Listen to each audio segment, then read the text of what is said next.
Hi guys. So welcome again. My name is Keith. I'm Ali Farrell. Thank you, Caroline, for inviting me to speak to you guys about this, top tips for your next mountain adventure. I work with the training room gym here in Dubai, so some of the stuff is related to this. Caroline and some of the expeditions in the training room have been working together for many years, taking a ton of people to the top of a ton of mountains all over the world. A lot of you guys will be here listening to with Kilimanjaro in mind. Some of you will have Elbrus in mind. We'll talk a little bit about Everest Base Camp. And then some of the higher mountains we'll touch on just when it comes to some of the equipment and some heart rate zones. But for the most part, there's quite a lot of people here um, working towards different mountains. So just we'll try and keep it as open as we can. Like I said, we've taken, I think, probably over 50 people with summits to the top of Kilimanjaro. We've gone Everest Base Camp, Mira Peak in Nepal. What else? A bunch of others, Elbrus, a whole lot more. So effectively, this is what dreams are made of. So we're going to focus a little bit on physical prep to begin. So just starting over on the upper left, not in any particular order, except you want to be injury free. So that's going to be the most important thing. A lot of people kind of ask me what are the training needs, and I haven't really done much for the lower mountains like Kilimanjaro. Uh, you don't need to be a super fit CrossFit athlete, but you do need to be injury free and you do need to be robust. So your body needs to know, you need to be confident that aches and pains are not going to arise on the mountain. There's no medical help. The most you might have is a little bit of DP unless you brought some stuff in your pack or some painkillers. So you want to make sure that before that you go, you are strong, fit, and any little issues you've got are taken care of. Cardiovascular fitness, we're going to talk about mainly walking. Like I said, because you guys are on different mountains and you're looking at this from different parts of the world, you're going to have to walk for hours at a time, sometimes four, then the next day will be six, then five, then potentially seven, then eight, then a big 16 hours, and then 4 hours. And if anybody who's done Kilimanjaro, you'll recognize that hourly day as effectively your Kilimanjaro expedition. All of it is going to be walked in zone two, which is a heart rate zone that we'll talk about in a couple of slides. We'll talk a little bit about strength training, your legs, core, what kind of reps and sets we're looking at for specific to mountain hiking and long distance walking. A little bit of outdoor stuff. We'll talk about getting out into the hills, bringing your backpack, preparing for that. And then where does high intensity interval training fit in? So while we want to be working over here in cardiovascular zone two, we do need to have a little bit of high intensity stuff just for your conditioning and just to get your sort of zone three, zone four system online. So at the start line, this is what we mentioned before. So getting assessed early. So some of you guys, you can see by this on my face that we're doing this presentation in November. So some of you will be looking at trips in February for that spring season. Then we've got the summer season, obviously, for most of the bigger mountains. Russia is also July. So also some of you guys might be going to Kilimanjaro in June. And then moving forward, then we got a little bit longer towards the sort of September, October season. So you got loads of time, is my point, to get your issues assessed, get your tissues nice and robust. Also, any things that you think like toothaches or that kind of stuff, get them resolved early. I had a few days before one expedition, I suddenly got a toothache and I was in a rush to get to the dentist. You don't want that happening on the mountain. You're going to be in agony. Get the green light from the medical world if needs be. If you're watching this from far away, if you're not in Dubai, if you can't come to us for your training, I have an online fitness, kickstart your fitness journey. It's all home exercises created during COVID. 4 weeks to get you from zero to up and running. Well, get you from zero to your legs know how to work.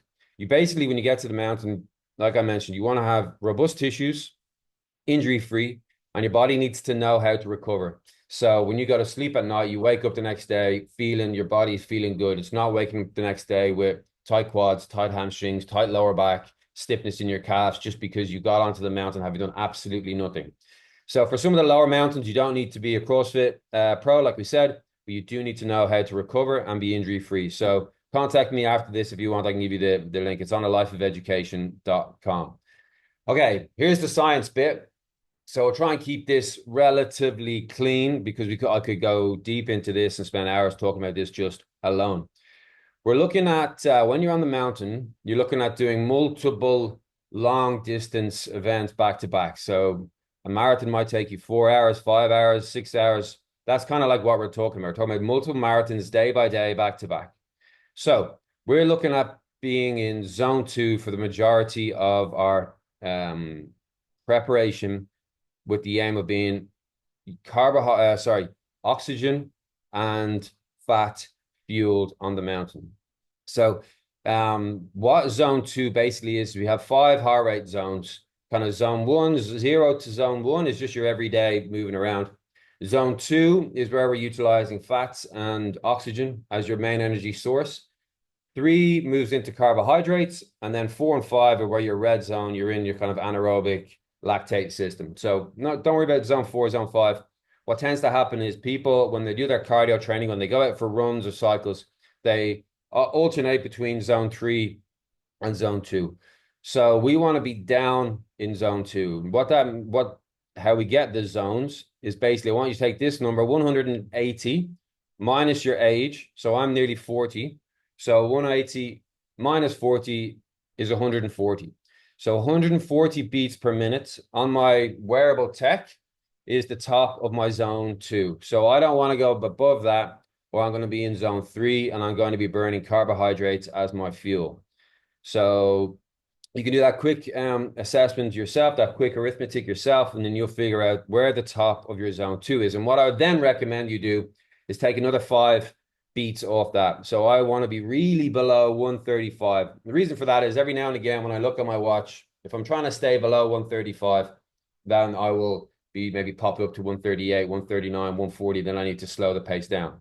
So the heartbeats per minute reflects how intensely you're exercising. So if you're working really, really hard, you're going to be up in zone 4, zone 5, where your heart rate is flying, your breathing is really fast. You don't want to talk to anybody. One word answers. Zone 3 is typically what we do. A lot of our kind of people who go from long runs, you're in zone 3, which is carbohydrate fueled, as we said, but we want to be in zone 2. Now, the reason for that, and I'm going to try and keep this bit simple. This is your cell in your muscles, in your legs. So our heart is doing one thing, that's beating however many times a minute, pumping blood with our fuel source in the blood to your cells. This is the mitochondria. It's the main energy kind of engine of the cell. We want this to be oxygen derived. So basically, we want oxygen to be able to go in here, work, create energy, and then the muscles do the work. If we train zone 3, zone 4, this starts looking for carbohydrates to fuel it, which is not something we really want when we're looking at going long distance, 3, 4, 5, 6 hours back to back, 8 hours, 9 hours. And then on some at night, we could be anything from 12, 16, 24 hours, depending on the mountain.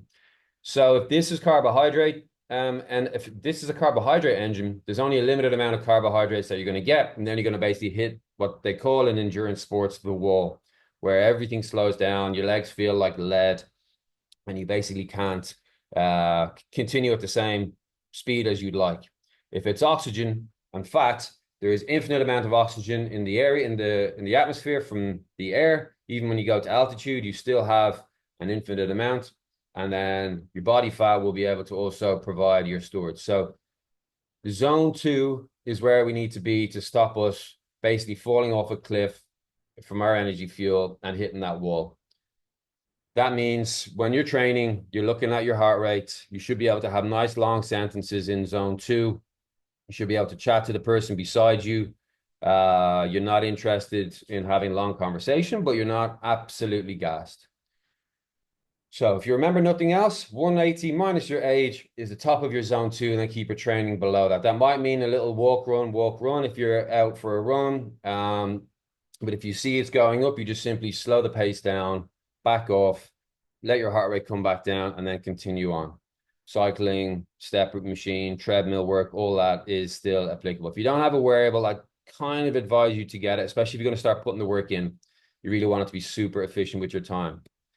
So from a strength training perspective, you can go gym training. If you have your own program, great. What you should be looking at doing is lower body exercises, obviously keeping your core nice and strong. If you're part of a circuit class, you're looking at the strength-based classes. We have strength training based classes in our training room, as opposed to those high intensity stuff where you're, say, Barry's boot camp or your OTF, where you're absolutely in that zone 3, zone 4, zone 5.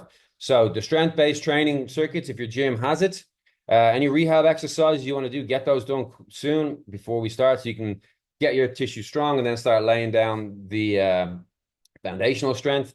If you're training with a coach or a trainer, or you're training yourself, you want to start looking at single leg exercises, looking at your quads, your glutes, your calves, and then core, obviously keeping your core nice and strong. Most of the mountains, the yaks or the horses or the porters will take your heavy bag, but you still need to be, again, robust. You still need to be able to walk with a backpack for 4 to 8 hours a day.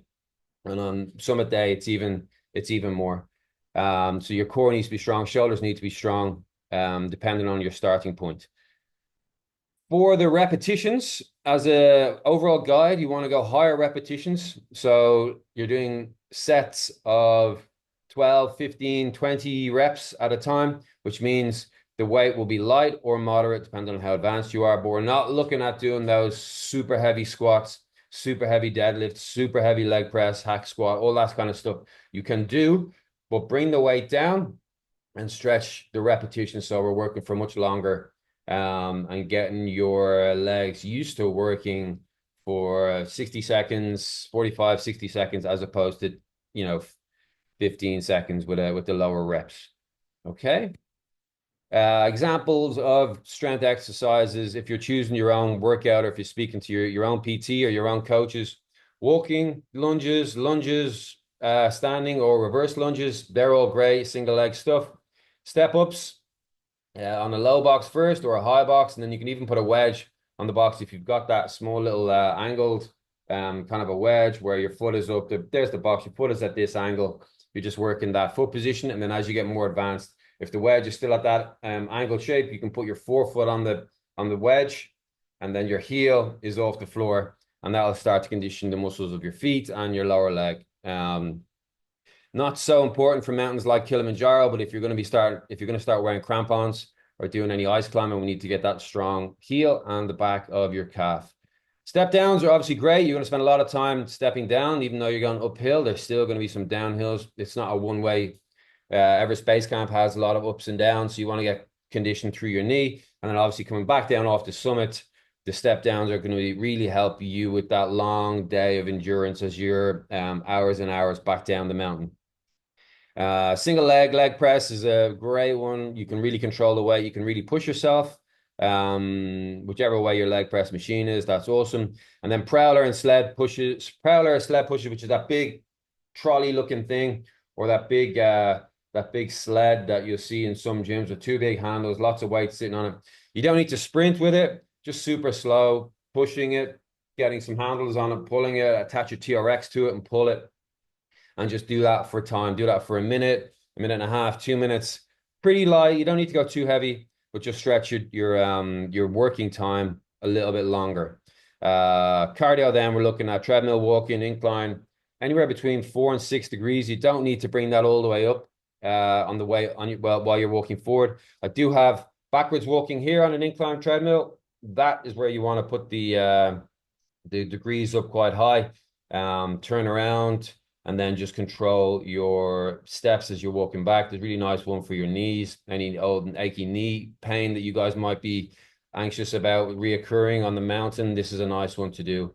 And with both of these, you want to not hold on to the frame of the treadmill. So if you put the treadmill on 4 degrees, you're walking forward for a couple of hours, great. Don't hold on to the side, don't hold on to the front handle. You got to walk at that push, lean forward slightly angle. And then the amazing step machine, the stepper, the stairmaster, whatever you want to call it. That's a good one to get your heart rate really working hard, because it can, some of you who are new to this, you might find it hard to get that heart rate to stay in zone 2. All of these cardio guidelines are going to be aimed at working in zone 2. Outdoor stuff, then again, like we said, you're aiming for long days, 4 hours minimum on the mountain, day back to back, back to back, back to back. If you're not walk for 4 hours, then that can really add up pretty quickly. So get used to it in the preparation phase, in the months before. Get used to undulating gradients up and down hill. You'd be surprised how quickly, if you've not walked up and down mountains or up and down hills in a while, if you're a city liver, if you live in a city, then this is something that you may not be used to. Carrying a backpack, obviously, again, getting your shoulders and your core height work, get your shoulders and your core used to what's going to be needed, and then staying hydrated. There's a little thing, if you're going for long distance, there's a little thing of heart rate drift, which is basically if you're going at an exact speed on the treadmill and you go for an hour, your heart rate will stay in a certain zone. But if you add 3, 4, 5 hours on that, you'll start to see, even at that same speed, your heart rate begins to increase. That's a little thing called heart rate drift. Don't worry too much. It's very normal, but it can change what the numbers say on your watch. So you may just have to adjust the speed, and then that is why. So high intensity interval training. So we don't need to do too much of this unless at the start of your training, you're trying to lose a bit of weight. The lighter you are on the mountains, guys, the more efficient you're going to be, the less stressful it's going to be, the better chances of your success. So if you need to lose some kilos, if you need to lose a bit of weight, get it started early. You want to build up your energy levels across multiple systems. And this is going to touch on your zone 3, your zone 4. This will really increase the robustness of your tissue and your ability to recover quickly. So between the sets in a high intensity class, you're going to work, rest, work, rest. You don't want to do too much of this, because this is going to start training your cells to be more zone 3, zone 4, carbohydrate fueled. We want to be down in zone 2, but you do need to touch in on this, because you are going to have an element of zone 3, zone 4 moments on the mountain, and your body, you need to get that system online. So this is quite text heavy, this page, but I want to start right at the top. Block 1, 6 to 9 months out. Okay, so we're looking at, this is going to be 9 months, this first horizontal line. This is when we get sort of 8 months. This last horizontal line is when we get to 7 months out, give or take. Okay, if you're already doing an exercise program, don't worry too much about this. Speak to your coaches, speak to your trainers. They'll be able to guide you along. This is just if you have no access, if you're watching this in the wilderness and you're looking for some sort of a guideline, then this is the overview of what you need to do. So this is kind of each week for a month. Mondays, we're looking at strength training. Wednesdays, strength training. Tuesdays down, we're looking at, if you've not done anything, we're looking at cardio zone 2 for an hour, if you can. Walking, cycling, getting on a stepper, whatever machine you want. It doesn't really matter as long as you start to learn what your zone 2 is like. So you see down here, familiarize yourself with the data and work into your aerobic zone 2. Then at the weekend, same kind of thing, cardio, hiking, walking, whatever you need, 30 to 60 minutes in zone 2. Ideally, that will go up pretty quick, 60 to 90 minutes, and then 90 minutes. And this is elevation of 500 meters. So you want to start bringing in some hills. If you've got access to mountains, amazing, go for it. This is an accumulative 500 meters. So it doesn't mean you need to go from 0 to 500 in one go. If you have a hill or a mountain or a staircase in a building that's 50 meters, great. If you can do that, give or take 10 times, you're totaling an accumulative elevation of 500 meters. So this is kind of what we're talking about here. That's the elevation of 500 meters. And you'll just see as the weeks go by, as the months go by, just the time gets a little bit more, get longer. So we're looking at building foundational strength. So just that bottom line, that bottom level, if you've not done anything, then this is the time to start going, getting used to it. Any rehab exercises, get them sorted, addressing existing issues, amazing. Building your tolerance to exercise. So this is going to be just your body, your brain and your body not freaking out when things start to get difficult. Starting to put down your aerobic base. So that, depending on how unfit you are starting off, this might be just where this low level stuff is just simply laying down a good cardiovascular network, your arteries, your veins, your capillaries, your blood vessels, just building all that out before we start stacking intensity on top of it. So you got a lot of time, you're months away. It's no major pressure. This is the time now where your whole life does need to shift. If you're not used to training, this could be your 10x goal that I've talked about in the past, where this is now going to help you really change a whole lot in your life. And we're going to improve your body composition and get your body, get your muscles, get your tendons, get your joints in very good condition. Okay. So moving into block 2, 6 to 3 months out, you'll see here simply we're just increasing the time across your cardio days, 90 minutes outdoor walk, intermediate strength session. So we've done 3 months of strength training in block 1. Now we're just looking at intermediate, which is basically just stretching the amount of time, say, that you're or the volume of your training. So in the first one, we were just doing very basic, get your body used to movements. And now we're going to start working with a little bit of extra exercises in the session, maybe, or extra reps. And this is now where you're really going to lock in your exercise routine. You're really going to bolt it in as part of your daily life. You're going to have people around you supporting you. They're going to get to know that this is their new you and that you need to prioritize your training because you're going to be on a mountain at 5,000-6,000 meters, and you and them both want you to come back down safely in one piece with very little stress. You don't want to get to the summit at a 10 out of 10 intensity, 10 out of 10 exhaustion. You want to get there at a 5, 6, 7 ideally, so you have so much energy in the tank to come back down and to enjoy it. Hiking stair climbs, if you're in Dubai, there's a couple of buildings here that will allow you. The Marriott Hotel at the moment, I think, is under refurbishment, but they're great one in the marina. If you're looking for a stair climb place to go, if you want to just go up, get a lot of elevations, about 50, 60 floors there. Reducing the time to fatigue. So this is basically another fancy way of saying getting fitter. But fatigue is going to be the thing that takes your mindset into a cranky place, really starts to get you a little bit more irritable than you like. And on a mountain at altitude, these little bits can make a lot of difference. Continue to improve your body composition and building more of that zone 2 capacity. So you'll see over here, at least once a month, maybe twice a month at this stage, you want to get out to a hike, take your elevation a bit higher, 500 to 1,000 meters, and then work for 3 to 5 hours. So this is just a very simple progression. You don't need to go every single weekend. You don't need to go hiking every single Sunday, but you ideally, if you've got 4 weekends, 5 weekends in a month, you want to get out there at least twice. And then block 3 to 1 month out, you see now we're going an extra day. You don't have to tick all these boxes if you have been if you've already been doing block 1 and block 2, then you can take some rest days here. You can keep with your original daily routine. But if you're just starting and you got 3 months out, it's time to get going.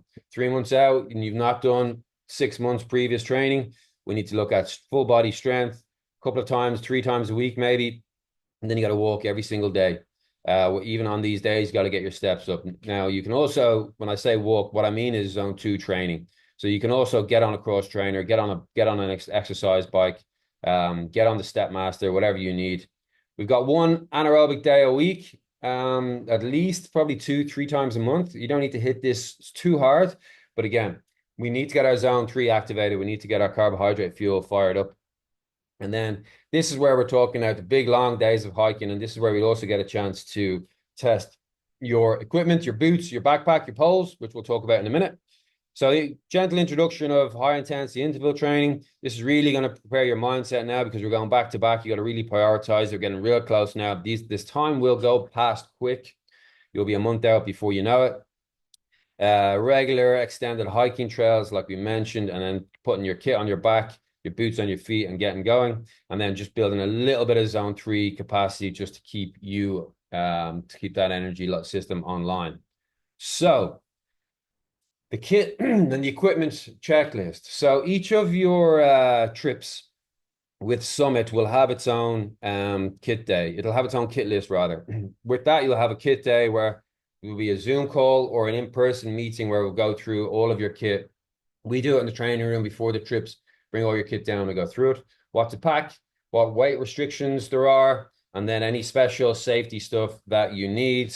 But this is more for some of the bigger mountains. Elbrus needs some harnesses. Mira Peak, and then the South American mountains. So there's a lot to go on in the kit, but don't worry too much. We're not going to go into it too much right now. Here we've got all of the stuff that you'll need, kind of what kind of bags you need, what the clothing you'll have for your upper body, lower body, hands, feet, neck and head, non-trekking stuff, whatever you need. Other kits like water bottles, trekking poles, batteries, power banks. And then page 2 will be the other stuff like your hygiene, whatever wash bags you want, the cameras, all that kind of stuff. Any meds, any creams, any anti-inflammatories, Diamox, all that is going to be there. Some of them may even have a page. This is the Everest Base Camp one, so that's enough for that trip. Some may have a third page where you have some safety stuff depending on the mountain. Like I said, all this will be done on the day, and it's going to be different for different trips. So I'm not going to spend too long here, but just know that everything will be, nobody's going to let you go on the mountain without all of the right equipment. We'll make sure that you're getting on the trip, getting on the plane with all the right stuff, well prepared for that. You've been to the shops, you've got all the stuff you need. And then when you get to the mountains, the trekking guides will take you through a kit check the day before you go to make sure you have everything you need. For safety reasons. You need to be warm enough, you need to be comfortable enough. And anything you don't have, if you forgot something or if you just couldn't figure out or you got the wrong thing, they'll help you with some rental opportunities there. Depending on the destination, will determine your good choice or your limited choice, but they all have stuff that you can rent. Okay, so the equipment in general from a training perspective. Okay, so when you get on your longer hikes closer to the event, closer to your trip, this is now the time to get your backpack on your back, bring your hiking poles and test out your shoes. Okay, it sounds very self-explanatory, but you'd be surprised how many people get their shoes too late. When you're breaking in your shoes, for that phrase, breaking in your shoes, the shoes don't really change after 1 or 2 hikes, but what you do want to test out is what kind of blisters do these shoes give you, or do you get blisters? And if so, then pack some blister plasters. Okay, that's going to be one of the things that really affects you on your walking. Is going to be what kind of blisters you get, if you get blisters. So I know of a big pair of double boots. They were super expensive. I bought them. Then I started getting blisters.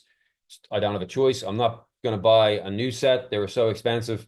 I'm just going to pad my heels up with some blisters and some tape, some blister pads and some tape. And then that's it. I'll be fine. So you want to make sure you're doing that before you get to the mountain, so that when it comes to it, you know what to expect. Hydration strategies. And what I mean by that is, when you're with your hose, if you have a bladder in your backpack, you got the hose coming out, where you like to keep it, how much water is in it. If you're in Dubai and you're hiking, the weather's gonna be super warm. Even in the winter, you've been walking for 3-4 hours and it's now the middle of the day, that sun is still gonna be warm, especially as you go higher up, closer to it. You get a bit more exposure, you're gonna get hot. You're gonna need to know that how much water do you drink. Snack strategies as well, and this is basically, we'll talk about this in a couple of more slides. But bring your snacks with you. See where they fit on your pockets or in the strap that goes on the waistband of the bag. Also things like any little hand disinfecting cream that you want. For the ladies, when you're using the ladies' room along the trail, you might want to have that somewhere close by. Some tissues. Where do you keep your tissues? All that stuff, to practice it, figure it out before, so that you're not doing stuff. It's just one thing less to worry about when you just have everything locked in and ready to go. If you're in Dubai, you can utilize Ski Dubai. If you're abroad and you got some snowy mountain trails, amazing. Get out there, get walking. You probably won't need to wear your harness, but you may need to check your double boots if you've got, if you're going for Elbrus, or if you have your double boots. If you don't, you're going to rent them there. That's okay. You'll practice them when you get there. Crampons, same thing. If you're renting boots, I would recommend bringing a load of blister plasters in your pocket just in case, because once you get there, it's too late. Crampons, if you need it, those are the little spikes that will go into the snow. And then for those of you doing Denali, sled dragging, if you've got the luxury of that, tie your sled to the harness, take it to Ski Dubai, ask them nicely, and they'll let you truck up and down. What I'd also suggest, guys, if you're anxious about sleeping in a tent on these mountains, go on some local hiking, camping trips rather. Go get a tent in Dubai. You don't need to go to the mountains. Just go out the back of Dubai to Al Qudra to the sand dunes and just camp. See how it is sleeping in the tent. See what kind of pillow you need. How are you sleeping on the ground? Like all that kind of stuff. Get it done. Enjoy that full experience from start to finish. Don't let that be something. You're going to be so tired on the mountain, you're going to absolutely sleep. But you just want to make sure that your mind is at ease and you're happy enough when that time comes. Okay, mental preparation. So we can't really practice resilience in the sense of just thinking this through and thinking ourselves into a strong mindset. We really need to go experience it, endure it, survive it, enjoy it, flourish. And then we start to become this person who knows I'm actually very capable of doing these types of things. Therefore, I feel like I'm very resilient to the challenge. If you've never done anything like this before, no podcast or no audiobook is going to go and help you. This is the journey you're on, and you will come out after it more resilient. But we've all done it for the first time. We've all been there. We all didn't know how we were going to react to altitude.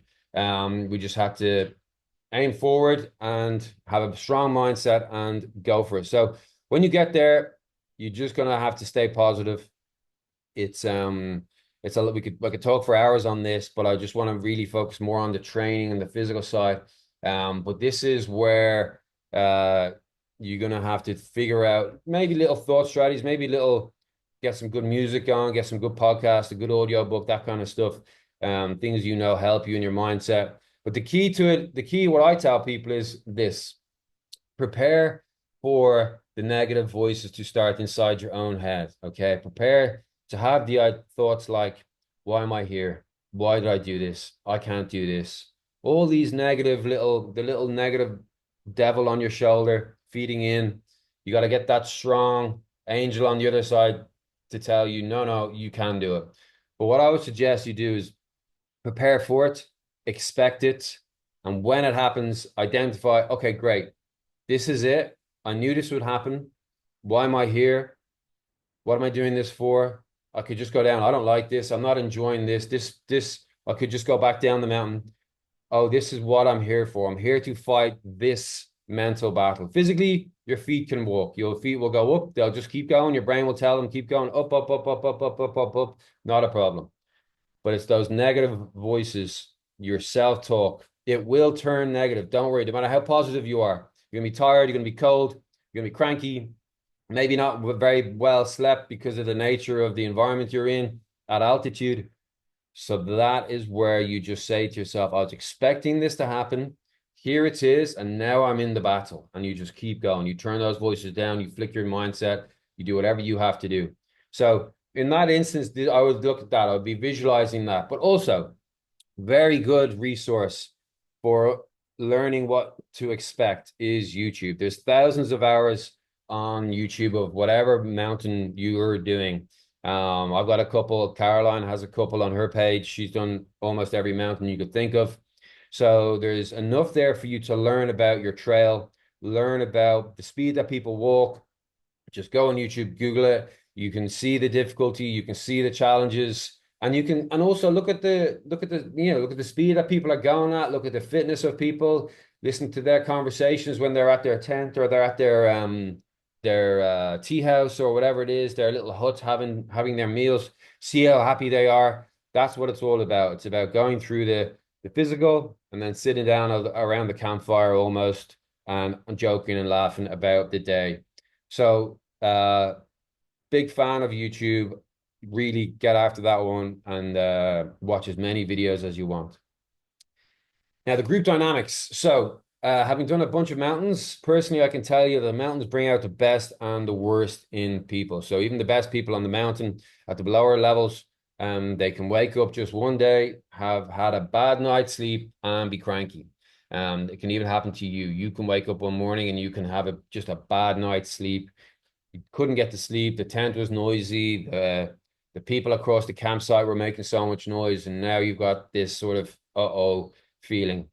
So what I suggest you do for your own self is utilize all the creature comforts, obviously within reason. Don't bring iPads, don't bring DVD players.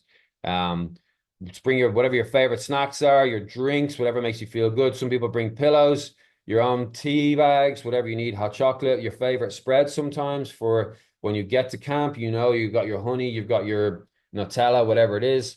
Obviously, again, it's within reason. Don't bring a 500-gram jar of Nutella or whatever cozy socks or hats or gloves you need, whatever you need to get you into a good mood. Because you're with these people a lot of the time, and people, it's the most kind of strongest bond you can build with people is to go through these experiences together, be there for each other. But sometimes you can just have a bad day. Someone beside you can have a bad day. So people need to work together. And I would, again, just for the mental preparation, just expect that. It's totally normal. It happens to even the best people. It might even happen to you. So just be aware that that can work. And as long as you have all your favorite stuff and you favorite music, favorite audiobook, favorite podcast, whatever you've got, set all that up to be successful for you.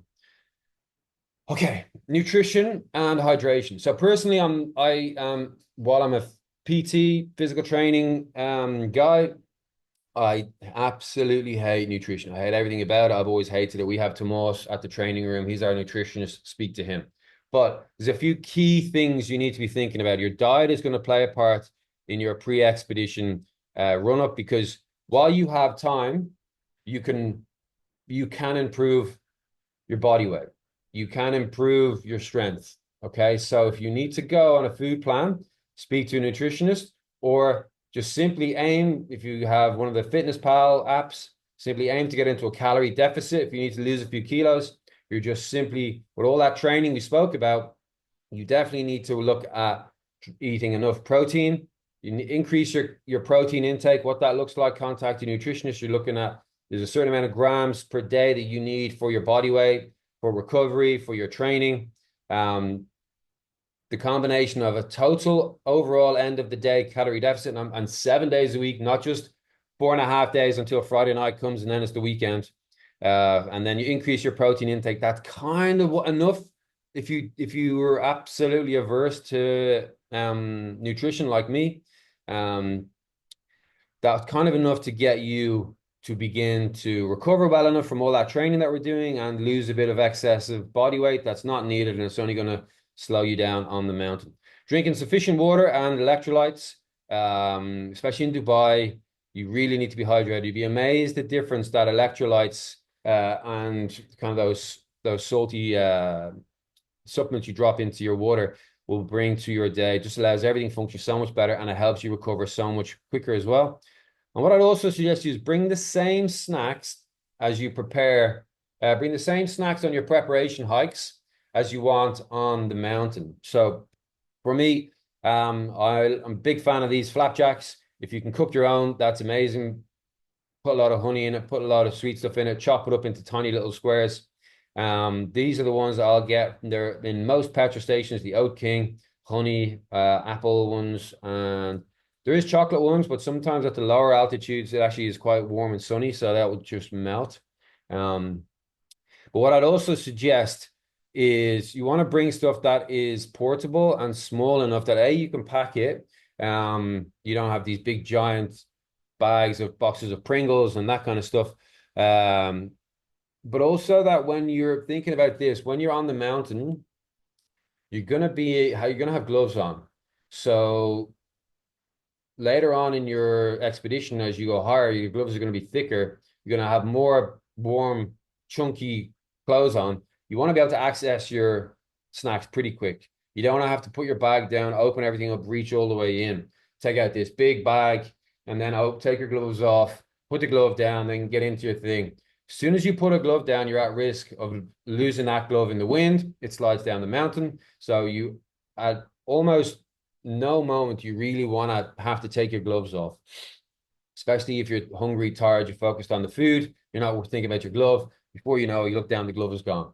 So please, what I'd recommend you do, whatever snacks you have, if they're in a packet, if they're in a carton or a tub, open it, get a big, wide open sandwich bag and pour everything in so it's loose. So either on the night or on the afternoon when you're hiking, you can take your big chunky glove, you can just reach in, grab it, put it in your mouth. It's already chopped up in the right size, or you can pour it into your hand and you can just get it into your mouth. You don't want to be messing around with gloves and having to open wrappers and get a little sweet out from a packet. Okay, so that would be my recommendation. The flapjacks are the best one for me. They're small, but they're pretty calorie dense. At this stage now, you want to get your carbohydrates in. The flapjacks or fruit, obviously you won't be able to bring fruit from your home country, but usually on the ground they have the porters or the tea house support team will be able to potentially offer you some bananas or some apples or whatever you've got there. Just stick it in your bag, grab it, because you do want those carbs while you're on the mountain. From a hydration perspective, dehydration is commonly the first symptom that's reported by people who suffered altitude sickness. Now, it's not to say that dehydration leads to altitude sickness, but those who have suffered your high altitude pulmonary edema or your high altitude cerebral edema, not just feeling bad or whatever, but the actual clinical ballpark altitude sickness, they often report that they actually didn't drink a lot of water in the previous days. So if you're worried about this kicking in, if you're worried about feeling nauseous or anything like that, getting headaches, your dehydration is going to be key. Stay hydrated on the mountain. What I'd recommend you doing is you're looking at a liter of water for every hour after the first hour. So before you get on your, before you leave the campsite, before you leave the tea house, before you leave the huts, drink as much water as you can while you're having breakfast. Get about a liter in at least for a couple of reasons. One, that will give you your first sort of hour, hour and a half without having to mess around and drink water. And then after that, you're looking at sipping on about a liter every hour, whether it's in the hose from your bladder or whether you've got this is an Nalgene here, typical kind of mountain, very lightweight. They come in all different sizes. A big space at the top so you can drink quite easily, big handle on it so you can get it open with your gloves.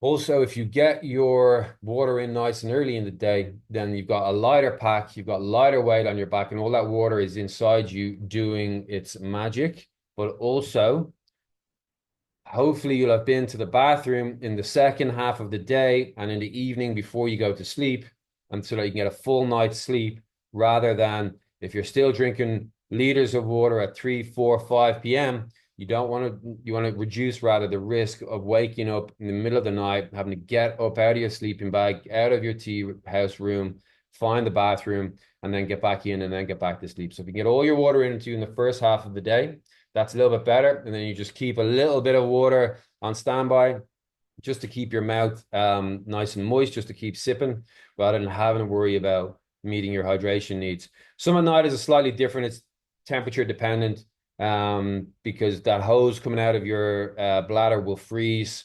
on most summit nights. So you're going to have either an Nalgene full of water, a couple of Nalgenes, or an Nalgene and a like a thermos flask, keeping either water hot, water cold, with some tea, whatever you want in there. So summit night strategies are slightly different depending on which mountain you're doing. So the main thing is that you always just drink as much water as you can before you leave the camp.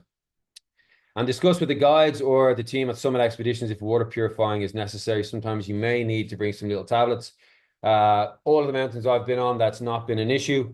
But it just may be depending on where you're going in the world. It's not usually necessary, but better safe than sorry.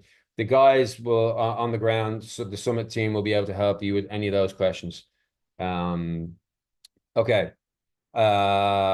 What we'll do is we'll keep going. We'll take questions at the end. I just want to keep rocking through because I know I'm getting on with time a little bit, and I want to make sure I go through it all before letting so I can let some of you guys go.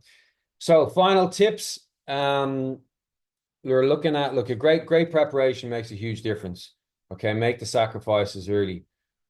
What I would simply say to people is you don't want to get to the summit of the mountain at a 9, 10 out of 10 exhausted.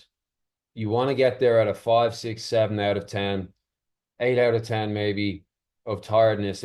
If 10 out of 10 is the most exhausted you've ever been, because you've got a long way back down. And this famous saying is going up is optional, going down is mandatory.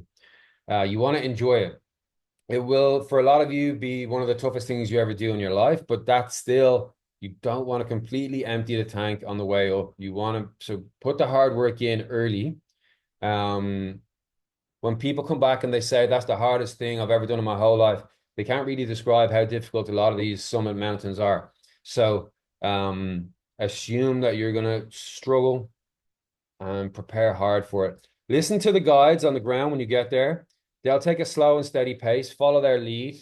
They're the boss. If they say go fast, go fast. If they say go slow, go slow. If they want to split the group into two different groups, then that's absolutely fine. Listen to them. They're the boss. If there's a rep on the ground with you from the company you're with, great. But the rep is also taking its lead from the guides, from the local expertise, the guys who have all the experience on that mountain. They know the weather systems. They know what to look for. So they are the boss. Go for the acclimatization hikes along the way. So some of the mountains will it'll be built into your itinerary. But I know in Everest Base Camp, you've got a couple of opportunities when you're at a camp on a rest day in Namche Bazaar. There's a hike up to the top and back down. There's one, I think it's in Dingbache when you're close to Island Peak. There's another acclimatization hike. It's only a couple of 100 meters.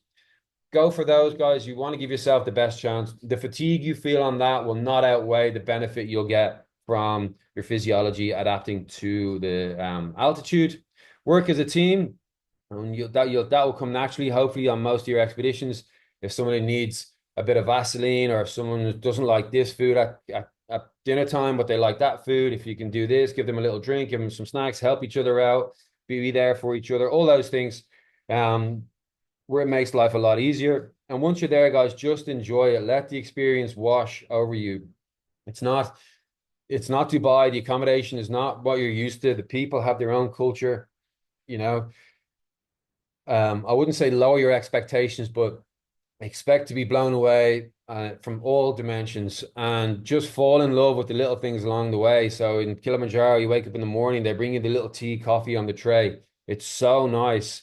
You wake up in the tent, you're all nice and cozy. You know you got a long day of hiking ahead of you. You can hear some murmuring in the tents around you, and then they come over. You hear them, the little chat, tea, coffee, tea, coffee. Then they come to your tent, tea, coffee, what would you like? You unzip it and you take out a cup of coffee in the morning. And as you're getting ready, you go for breakfast. Yes, you're cold, but that's the beauty of it. The same in Elbrus, you have these kind of space age type tents, type huts. It's really nice, warm. The showers there, something you don't get on Kilimanjaro. EBC has all the prayer flags, the prayer wheels, the people. They're all completely different. So fall in love with all of it. And as one of the girls who came back recently, Olga, said she's found her calling. She's never been on a mountain before. She just did Kilimanjaro, and now she is ready to book on. If she had the money, she'd do it already for EBC and for Elbrus. So that's it. That's it for now. If you want to knock off, you can. I'll take some questions in a second. Otherwise, I'll just quickly go through a partnership that both Summit Expeditions and we have with Adventure Quest. They're a local hiking company based in Dubai.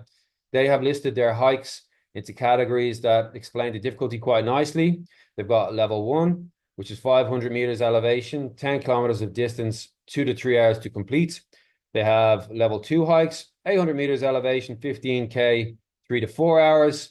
Level 3, 1400 meters elevation, 20K distance, 5 to 6 hours. So they're absolutely perfect for progressions. They also have a level 4 where they do an overnight camping, and you carry all of your stuff yourself. I wouldn't necessarily worry too much about that one. For a lot of the trips that you guys are looking at, the porters carry your stuff, the yaks will carry your stuff, the horses will carry your stuff. So you just need to get the walking done. So level 3 is probably where you want to peak out. And then coming up next, at the end of this month, we have a hike going to Shauka.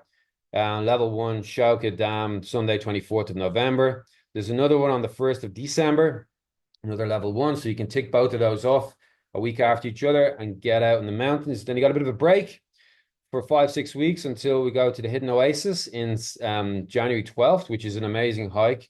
If it's been raining and that's luscious green, it's one of the most beautiful hikes in Dubai. Another one then a week later, 29th of January, and then your level 3 Stairway to Heaven, 26th of January. That's quite nice. It gets quite steep with steps for quite a while. It's a lovely test close to the guys. This is aiming mainly at the guys who are going in February to Kilimanjaro. We'll build out another schedule for February, March, April after Christmas, after the new year. If you want to do any other reading, guys, that's the options for you here. Now, they're quite heavy on the science training for the uphill athletes. And these two here this is a bit more climbing, harness climbing, but they are fantastic. There's a lot of stories mixed in about mountain climbings in Nepal. It's a really nice one to read. A little bit heavy on the science, on the physiology, but it's there if you need it. And then that's it. That's all. So I'm going to stop the recording here. And if you have any questions, by all means, just ping me an email, ping Caroline an email, and then I'll start to take some from there.